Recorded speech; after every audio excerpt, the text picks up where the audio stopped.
les enfants, on se retrouve aujourd'hui pour terminer la leçon de géographie qu'on avait qu'on avait continué la semaine dernière plutôt. Donc je vous rappelle que dans cette leçon de géographie qui s'intéresse à l'inégale répartition de la population sur la planète, on était dans la deuxième partie, la partie où on s'intéresse à essayer d'expliquer pourquoi il y a une inégale répartition. Je vous rappelle aussi que dans ce que vous avez fait, vous avez étudié cette inégale répartition tout d'abord à partir de plusieurs planisphères, où vous avez dû chercher pour chaque foyer de population et chaque désert humain les ensembles de relief, les climats, les risques, si la répartition de la population mondiale était ancienne ou récente, et si la diffusion de l'agriculture, la naissance de l'agriculture était aussi ancienne ou récente pour chacun des foyers de population et des déserts humains. Une fois que vous avez fait ça, vous avez dû essayer de trouver des hypothèses pour expliquer l'inégale répartition de la population sur la planète et vérifier ces hypothèses à partir des foyers de population, à partir des reliefs, des climats, des risques, de l'ancienneté du foyer de population et du désert humain et de la naissance, de l'agriculture dans le monde. Alors, c'est ancien ou récent. Vous avez dû faire vos hypothèses que vous avez dû m'envoyer. Alors aujourd'hui, il n'est pas question de rédiger les hypothèses, de vous donner quelles étaient les 3 bonnes hypothèses. Non, ce n'était pas du tout le but de l'objectif de l'exercice. Par contre, on va faire de la synthèse pour chaque carte de savoir si cette carte est une cause en fait de l'inégale répartition de la population sur la planète. Donc pour ce faire, vous allez avoir besoin de votre cahier. Vous allez avoir besoin de votre cahier, donc vous allez avoir besoin de votre règle, votre trousse, vos crayons de couleur, vous allez avoir besoin des mêmes affaires que vous avez en classe. Et donc je vais, moi devant vous, je vais vous raconter la leçon qu'on va devoir copier, je vais l'écrire devant vous et vous allez pouvoir la copier. L'avantage, c'est que vous allez pouvoir mettre sur pause pour copier tranquillement ou alors cliquer sur le lien que je vous donnerai pour pouvoir afficher la leçon en intégralité. Donc on y va, on ouvre son cahier à la leçon de géographie, moi je reprends le Google. Et donc la première chose que je veux que vous fassiez, c'est préparer votre page de droite, puisque c'est la page de droite sur laquelle on va écrire, avec votre règle et votre crayon de bois. Donc votre page de droite, vous allez tout d'abord me tracer un trait horizontal à la règle, pas comme moi, un trait horizontal au crayon de bois.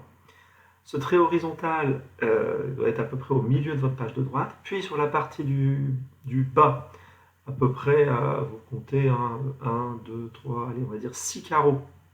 À 6 carreaux, vous allez pouvoir me tracer un trait vertical et un autre trait vertical afin de me faire, dans votre page de droite, 3 colonnes de taille égale. Attention, votre trait vertical ne va pas jusqu'en bas, il faut me laisser de la place en bas. Vous me laissez 3 carreaux en bas, par exemple, pour pouvoir faire une accolade et on écrira une étiquette ici en dessous. Donc je répète, 6 carreaux. À 6 carreaux, vous pouvez descendre, me tracer 2 traits verticaux pour me faire 3 colonnes et vous allez pouvoir me faire ici une accolade. D'accord? Bon, j'espère que c'est clair, que c'est fait. Une fois que c'est fait, on va pouvoir faire la leçon et vous allez pouvoir la copier. Donc moi, je ne peux pas laisser les dessins que j'ai fait à l'écran, je suis obligé de les enlever pour pouvoir continuer la leçon. Donc, une fois que vous avez fait ça, vous pouvez prendre votre crayon de couleur et on va faire la première branche. Dans la couleur que vous souhaitez, vous avez l'habitude.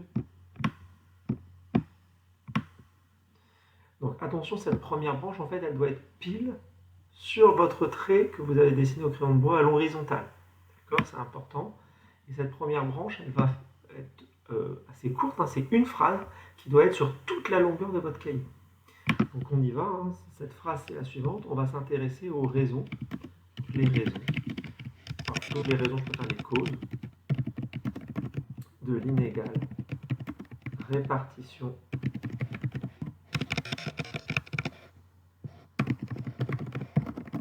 de la population dans le monde. Il faut vraiment que cette étiquette, vous le voyez, soit sur une ligne, comme moi je fais.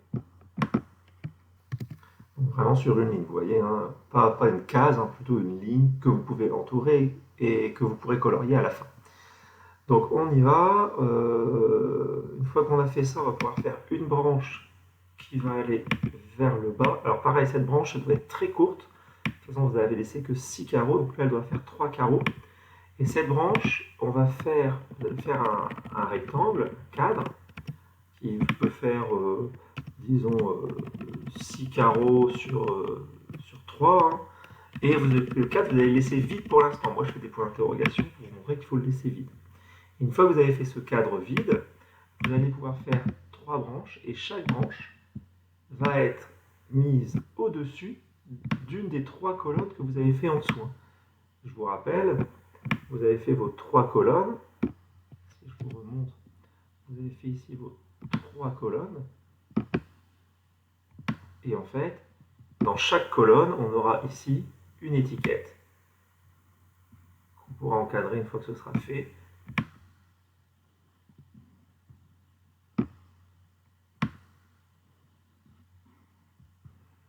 Et vous voyez, j'ai relié chaque étiquette qui correspondent, qui apparaissent grâce aux 3 colonnes que vous avez faites, à cette étiquette que vous avez faite ici, qui est vide pour l'instant et qu'on remplira juste après. J'espère que c'est clair, que vous vous en sortez. C'est pas forcément facile, mais bon, je suis sûr que vous allez y arriver. Donc, on y va. On va commencer par une première carte. On va commencer par exemple par la carte, ça peut être la carte sur les risques. Elle est assez facile à comprendre. Alors, donc cette carte sur les risques, je peux prendre des exemples d'hypothèses que vous avez pu me rédiger. Vous pouvez par exemple imaginer que les foyers de population se localisent à cet endroit sur la planète car ils n'ont jamais de risque. Ça pourrait être une hypothèse que vous aviez rédigée. Quand je prends mon tableau, donc foyer de population, ils n'ont jamais de risque. C'est faux, vous voyez bien que mon hypothèse est fausse, puisque si je prends l'exemple de l'Asie du Sud-Est, j'ai beaucoup de risques. Ou l'exemple de l'Asie du Sud, j'en ai plusieurs.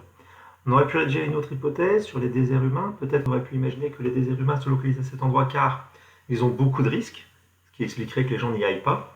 Vous voyez encore une fois que l'hypothèse est fausse, puisque l'Himalaya et la Sibérie sont des déserts humains et il y a des risques. Donc mon hypothèse est fausse. En fait, qu'est-ce qu'il fallait retenir de manière générale? Qu'est-ce qu'il faut essayer de comprendre de manière générale sur la carte des risques? Est-ce que les risques peuvent expliquer l'inégale répartition de la population sur la planète? Eh bien, la réponse est non. Vous voyez, j'espère que vous l'avez compris. Oui, soyons logiques un instant. Si jamais il y a des risques, on peut imaginer, dans un territoire, on peut imaginer que les êtres humains ne vont pas y aller.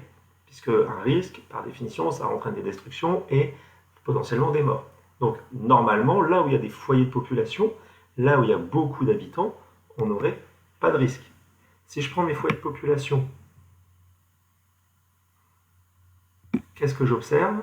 J'observe que ce sont ces territoires, ce sont les foyers de population, où j'ai beaucoup de risques. Ce sont les territoires où il y a beaucoup plus de risques. Alors, sauf pour l'Amérique du Nord-Est et le Sud-Est de l'Amérique, mais sinon, regardez, le premier foyer de population, le plus grand, l'Asie du Sud-Est, c'est un territoire, c'est un foyer de population, et c'est le territoire où il y a le plus de risques au monde. À croire que les gens, aiment bien vivre proche des risques, mais en tout cas, les risques n'expliquent pas l'inégale répartition de la population sur la Terre, puisque il faudrait, logiquement, il devrait y avoir des risques là où il n'y a personne, puisqu'on fuirait les catastrophes naturelles, mais c'est tout l'inverse qui se passe. Dans les déserts humains, vous voyez, il y a beaucoup moins de risques que dans les foyers de population. Donc on va pouvoir noter ça dans notre cahier, dans la première colonne. Donc on y va, donc vous faites votre étiquette dans la colonne. On peut noter que les risques n'expliquent pas l'inégale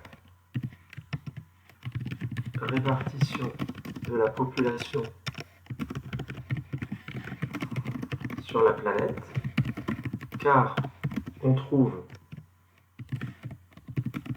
des risques dans les foyers de population, comme par exemple en Asie du Sud-Est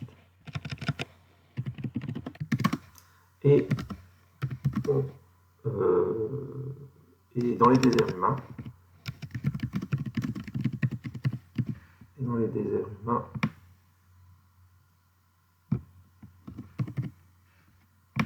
et donc plusieurs déserts humains, il n'y a aucun risque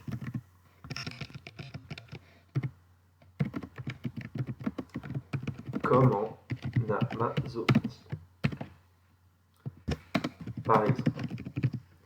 Donc voilà pour votre première étiquette, pour votre première colonne que vous avez, que l'on vient de faire ensemble. Donc là, j'ai ma première colonne sur les 3 colonnes, Et je vous rappelle que ça ne doit pas aller jusqu'en bas, hein, il faut me laisser de la place pour pouvoir faire mon accolade. Donc vous allez pouvoir souligner dans cette première étiquette le début, hein, que les risques n'expliquent pas l'inégale répartition de la population sur la planète. D'accord, et ça suffira pour cette étiquette. Donc on enchaîne, deuxième étiquette, deuxième colonne, et bien deuxième carte, et troisième colonne, j'espère que vous l'aurez compris, troisième carte. Et on va faire là par exemple la carte sur les climats. Donc quand on prend la carte sur les climats et le tableau sur les climats, donc une des hypothèses que vous auriez pu me donner, c'est que, je ne sais pas moi, on trouve le climat tropical, si je prends mes déserts humains, mes foyers de population, je ne sais pas moi, dans tous les foyers de population sont localisés à cet endroit car ils ont tous un climat tropical. Bon voilà, vous voyez, c'est vrai pour la visée du Sud-Est, c'est un climat tropical, je suis d'accord avec vous. C'est vrai pour l'Asie du Sud, il y a un climat tropical. C'est vrai pour l'Afrique de l'Ouest, il y a un climat tropical. Mais si on prend l'Europe et le bassin méditerranéen, c'est faux. Il n'y a pas de climat tropical, hein. On a un climat tempéré, océanique et méditerranéen. C'est faux aussi pour l'Amérique du Nord-Est. Donc en fait, mon hypothèse n'est pas vraie, n'est pas bonne, puisque je n'ai pas le climat tropical dans tous les déserts, dans tous les foyers de population. Un autre exemple d'hypothèse, ça pouvait être qu'on a un climat désertique dans tous les déserts humains. Bon, bah, vous voyez, hein, quand vous prenez vos déserts humains, j'ai un climat désertique dans le Sahara, j'ai un climat désertique dans le désert australien, mais dans les autres déserts humains, je n'ai pas de climat désertique, donc encore une fois, l'hypothèse est fausse.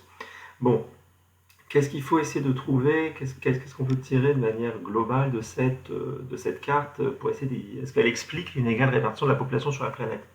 Bien encore une fois, non. Non, elle n'explique pas non plus. Bah oui, en fait, si on partait de l'hypothèse que les foyers de population se localisent dans cet endroit à cause du climat ou grâce au climat, donc ça veut dire que dans tous ces climats-là, le climat tropical, continental, équatorial, tempéré, océanique et méditerranéen, et continental, j'ai déjà dit, tous ces climats-là, en fait, vont faciliter l'installation des êtres humains.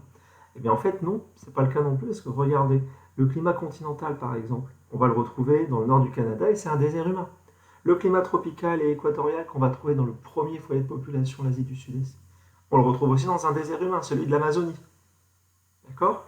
Donc, en fait, le climat, c'est pas la cause c'est pas l'élément, c'est pas l'élément, on verra le facteur naturel, on en parlera après, qui va expliquer l'inégale répartition de la population. Puisqu'en fait, on trouve des climats identiques, qu'on soit dans un désert humain ou qu'on soit dans un foyer de population.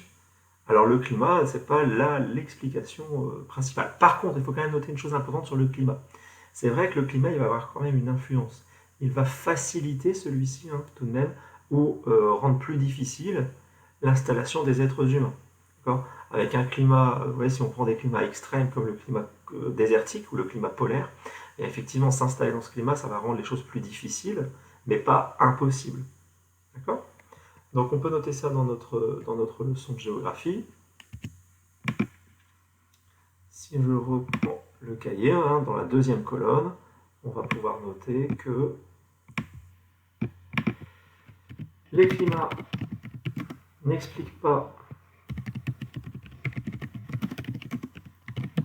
l'inégale répartition de la population sur la planète,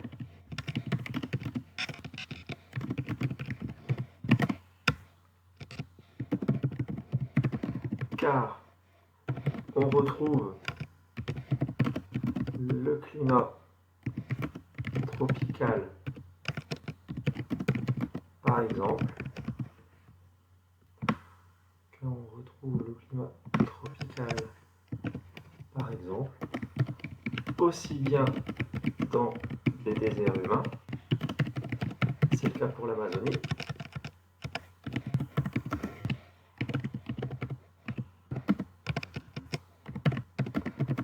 que dans des foyers de population, et c'est le cas pour l'Asie du Sud, par exemple. On note quand même la nuance, hein, toutefois, celui-ci, le climat, hein, peut tout de même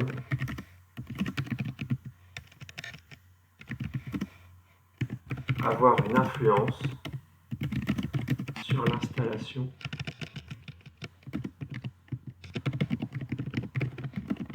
des hommes. C'est ce ce que vous aviez expliqué. C'est ce que je vous aviez expliqué avec les climats plus ou moins difficiles. Donc voilà pour la deuxième colonne que vous avez fait. Donc vous pouvez le souligner le début, hein, le fait que les climats n'expliquent pas l'inégale répartition de la population sur la planète. D'accord ? Troisième et dernière colonne, avant de compléter l'étiquette au-dessus et de faire notre accolade. Après avoir fait les climats, après avoir fait les risques, nous allons passer à la carte des reliefs. Donc la carte des reliefs, on va prendre le tableau. Donc encore une fois, parmi les hypothèses que vous auriez pu faire, et qui étaient finalement assez logiques, hein, vous auriez pu très bien imaginer que les foyers de population se localisent tous à cet endroit car on y trouve toujours des plaines, et vous auriez eu raison. C'est finalement logique de dire que c'est dans un territoire plat où les gens vont plus habiter puisque c'est plus facile de construire. Vous auriez pu dire aussi que dans les déserts humains, les gens n'y vont pas parce que c'est un relief de montagne, donc c'est pas plat, donc ils peuvent pas y vivre. Hein, donc voilà. Et bien ces deux hypothèses sont aussi fausses. Ah oui, observez bien, si vous regardez dans les déserts humains, tiens, on va changer un petit peu. Si vous prenez les déserts humains, donc dans les déserts humains, j'ai oublié le désert australien, dans les déserts humains, ben, si on part de l'hypothèse et qu'il n'y aurait que des reliefs accidentés difficiles comme des montagnes, et ce qui explique que les gens n'y vont pas, ben c'est complètement faux, puisque regardez, vous trouvez de la plaine dans le désert australien, vous trouvez de la plaine aussi en Sibérie, vous trouvez de la plaine dans le nord du Canada, et de la plaine aussi en Amazonie. Et à l'inverse, dans les foyers de population, vous avez aussi de la montagne, puisque regardez, elle est présente en Asie du Sud-Est, c'est de la moyenne montagne certes, mais ça reste de la montagne, en Asie du Sud, en Afrique de l'Ouest, en Europe, en fait dans tous les déserts humains, dans tous les foyers de population, pardon, vous avez quand même aussi de la montagne. Donc le relief, tout comme les risques et le climat, n'explique pas l'inégale répartition de la population sur la Terre. On va pouvoir le noter. Les reliefs n'expliquent pas l'inégale répartition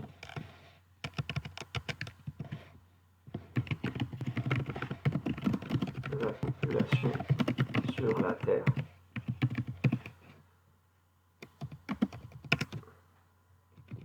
Et on va encore mettre un exemple comme pour les autres, car on trouve des reliefs de plaine aussi bien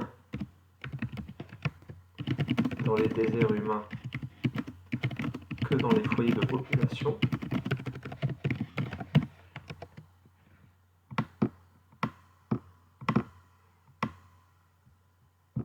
De plaines plutôt, on va rajouter des plaines, oui, aussi bien dans les déserts humains.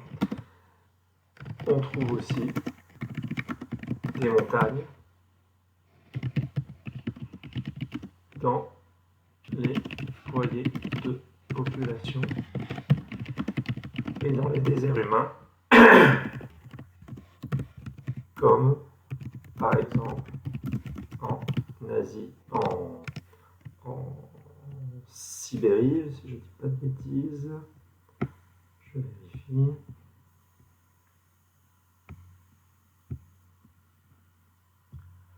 Comme par exemple en Sibérie et en Asie du Sud-Est.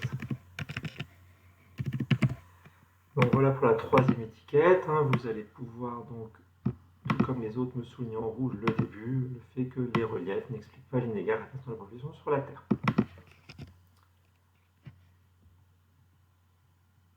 Hop, petite erreur, je réécris.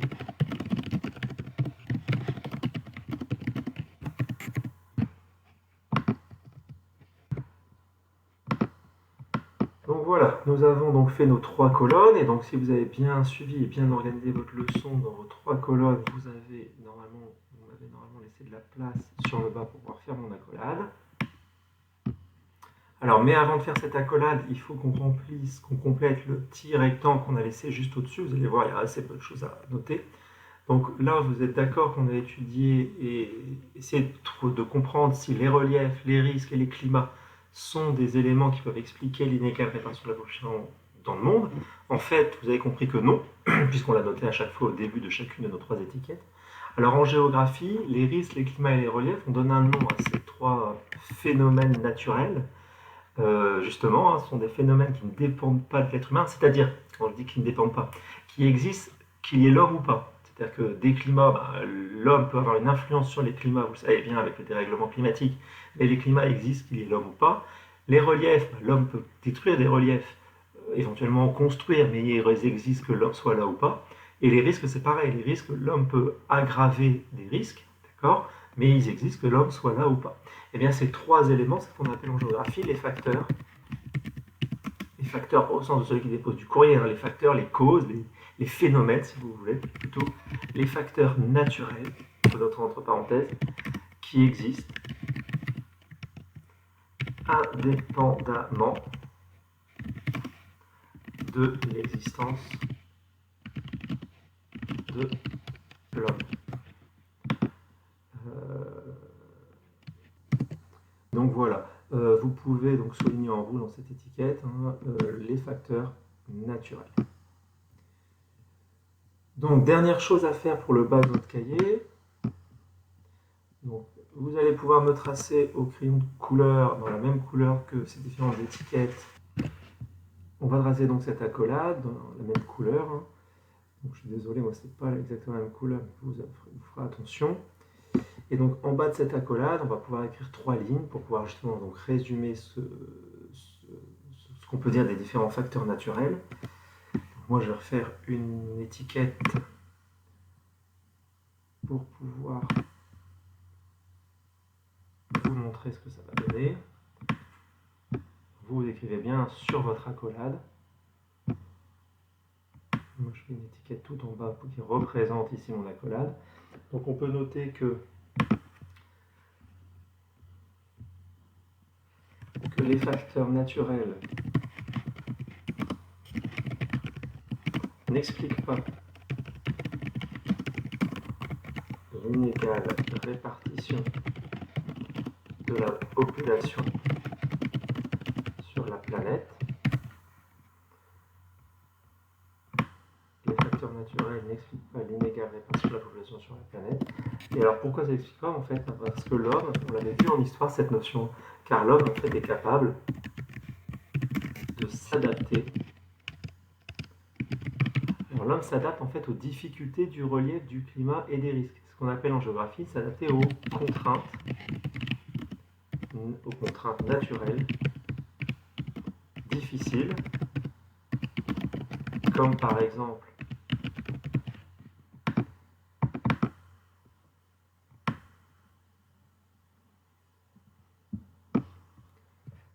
les contraintes naturelles difficiles, comme par exemple les risques, le climat qui est une contrainte, c'est peut-être le climat polaire et ou désertique,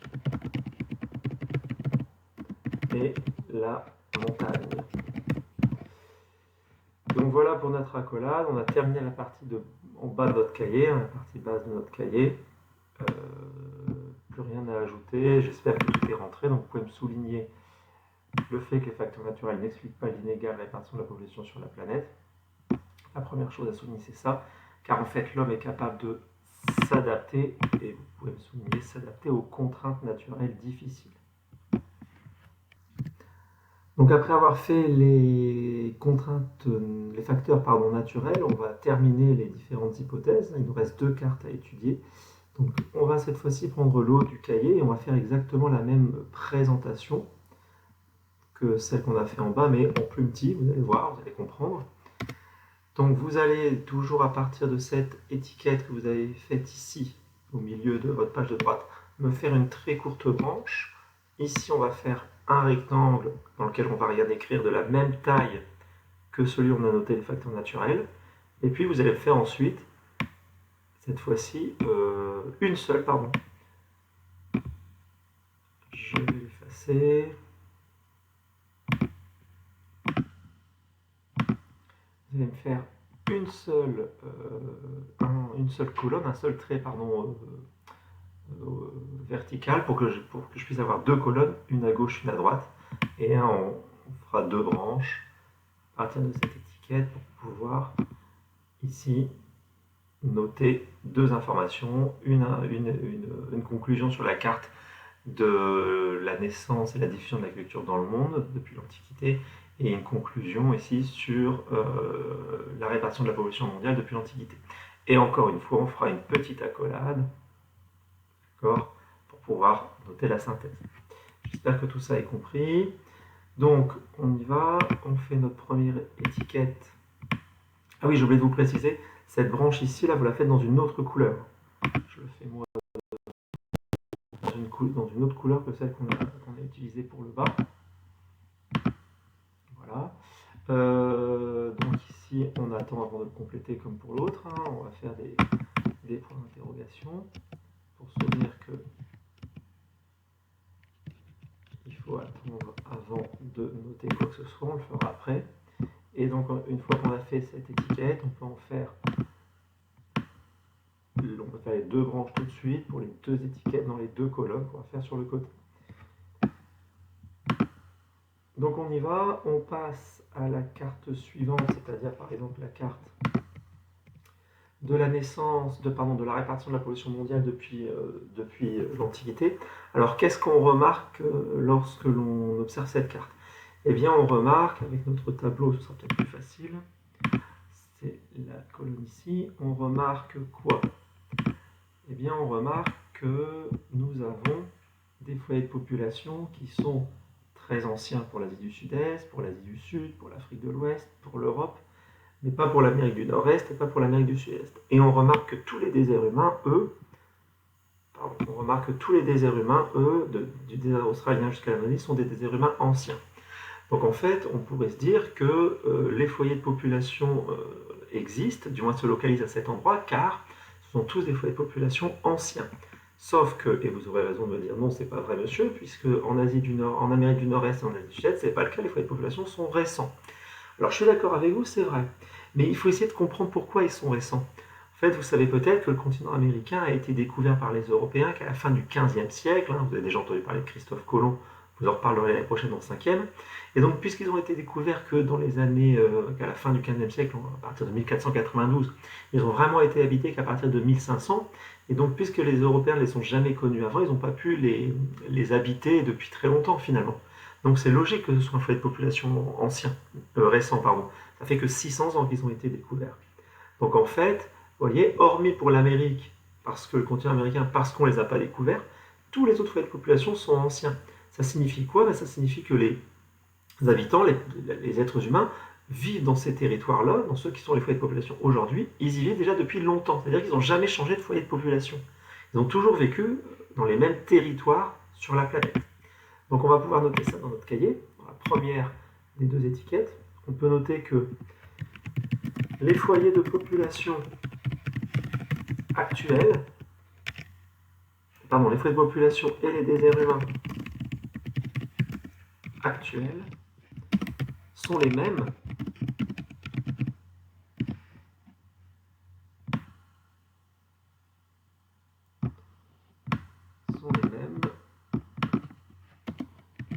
que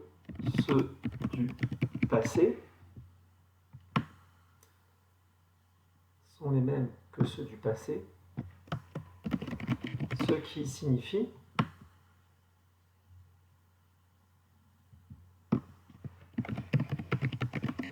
que les êtres humains ont toujours vécu dans les mêmes foyers de population. Alors, je n'ai pas dit qu'ils ne sont pas déplacés à l'intérieur des foyers de population, attention. Et ce que je veux dire par là, c'est que les foyers de population sont les mêmes en fait depuis l'Antiquité, ils n'ont pas changé d'endroit sur la planète. Donc, premier élément que je voulais qu'on voit, on peut noter, hein, on peut souligner que les foyers de population et les déserts humains sont les mêmes que ceux du passé. Voilà, vous pouvez souligner ça en rouge. Carte suivante, et ce sera la dernière. Donc cette carte sur la présence, la naissance et la diffusion de l'écriture dans le monde. Alors qu'est-ce qu'on remarque sur cette carte aussi? Eh bien on remarque que l'agriculture est ancienne pour l'Asie du Sud-Est, qu'elle est apparue anciennement pour l'Asie du Sud-Est, pour l'Asie du Sud, pour l'Afrique de l'Ouest, pour l'Europe, mais pas pour l'Amérique du Nord-Est et pas pour le Sud-Est de l'Amérique, et qu'elle est apparue récemment dans tous les déserts humains. Bon, sauf pour le désert, sauf pour l'Antarctique, hein, où le froid fait qu'on ne peut pas faire d'agriculture, on ne peut rien cultiver. Eh bien, en fait, vous comprenez bien que ça ressemble, les réponses sont exactement les mêmes que celle pour la répartition mondiale de la population depuis l'Antiquité, et l'explication est la même en fait. Elle est apparue anciennement, pourquoi? Parce qu'en fait, l'être humain vivait anciennement dans les territoires que sont les foyers de population. Et puisqu'il s'y est installé il y a longtemps, il a pu développer l'agriculture, vous vous souvenez, au néolithique vers 10 000 avant Jésus-Christ, donc l'agriculture est apparue anciennement dans les territoires où l'homme s'est installé. Et c'est pareil pour l'Amérique du Nord-Est et le Sud-Est de l'Amérique, puisqu'il s'y est installé plus tardivement, l'agriculture est apparue beaucoup plus tardivement. D'accord ? Suite à la découverte de l'Amérique, c'est là où l'agriculture s'est énormément développée, même si elle existait auparavant, parce qu'il y avait quelques traces d'hommes, on l'avait vu en histoire. Et alors, il faut essayer de comprendre pourquoi l'être humain a développé l'agriculture précisément dans ces territoires, et aussi pourquoi il s'y est installé. Eh bien, c'est parce que dans ces territoires, ce sont les territoires où il y avait des grands fleuves. Dans tous les foyers de population, il y a la présence de grands fleuves qui ont permis aux êtres humains de boire, de se nourrir, et donc de se nourrir en irriguant, en arrosant leurs champs pour pouvoir développer l'agriculture. Donc c'est pour cela que dans les foyers de population, on trouve de l'agriculture parce qu'il y a des grands fleuves et que les êtres humains se sont installés anciennement. On va pouvoir donc noter ça dans notre cahier, dans la dernière étiquette ici. Après, on pourra compléter celle qu'on avait laissée vide. Donc, on peut noter que les foyers de population actuels correspondent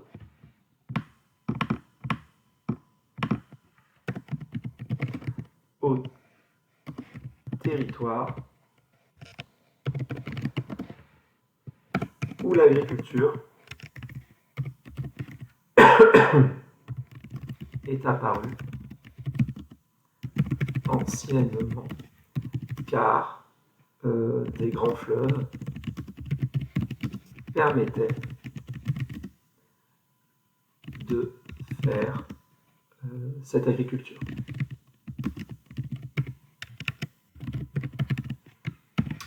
Donc pareil, vous pouvez me souligner en rouge le fait que les foyers de population actuels correspondent au territoire où l'agriculture est apparue anciennement. Donc l'étiquette qu'on a laissée en suspens, on va pouvoir la compléter ensemble.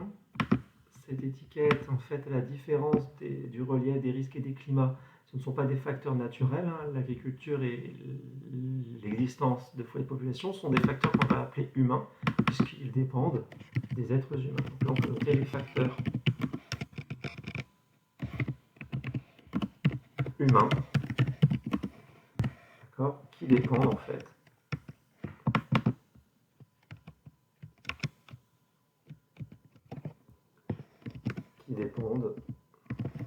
de l'installation, qui dépendent des hommes, des êtres humains. Allez, on s'accroche, dernière chose à faire, on va terminer cette leçon. Donc comme je vous l'aviez dit, il faut laisser de la place ici pour faire une accolade. Une accolade que vous allez faire aussi de la même couleur que vos branches ici. Donc cette accolade, je vais faire moi une branche pour la représenter. Allez, c'est la dernière chose, on a terminé. Cette accolade qui va prendre ces deux étiquettes que vous avez faites. Donc on peut noter en conclusion en fait de l'étude de ces deux cartes que les facteurs humains, j'espère que vous l'avez compris, ce sont les facteurs humains qui expliquent l'inégale répartition de la population sur la planète, car en fait, alors je ne sais pas si vous vous en souvenez, la localisation des foyers de population en fait correspond à quelque chose qu'on a déjà vu en histoire, et je félicite un de vos camarades qui avait découvert ça, du moins compris ça dès le début de la leçon.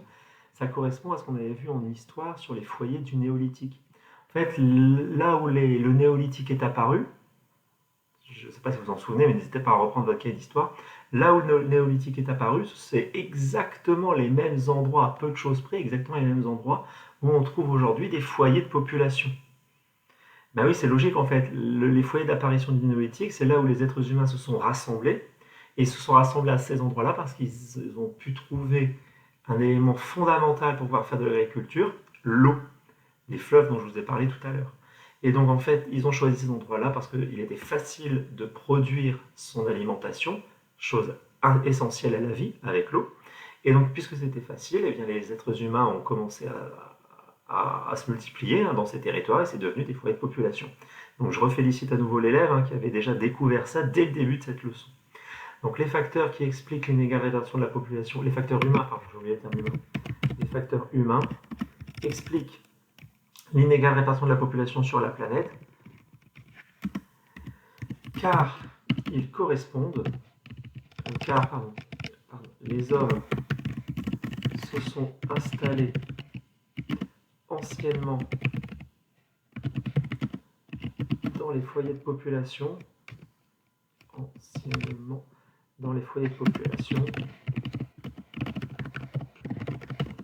actuels,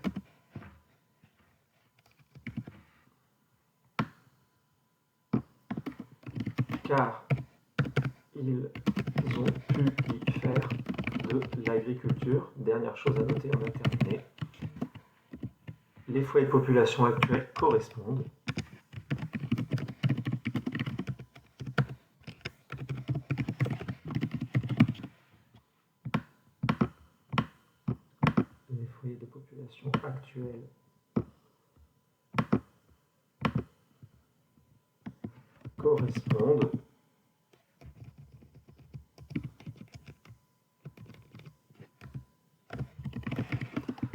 au foyer du néolithique.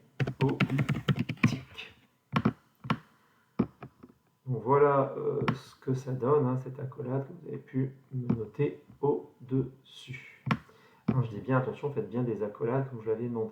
Et donc vous pouvez me souligner dans cette étiquette que les facteurs humains expliquent l'inégale répartition de la population sur la planète. Et vous pouvez me souligner aussi la dernière phrase, le fait que les foyers de population actuels correspondent au foyer du néolithique.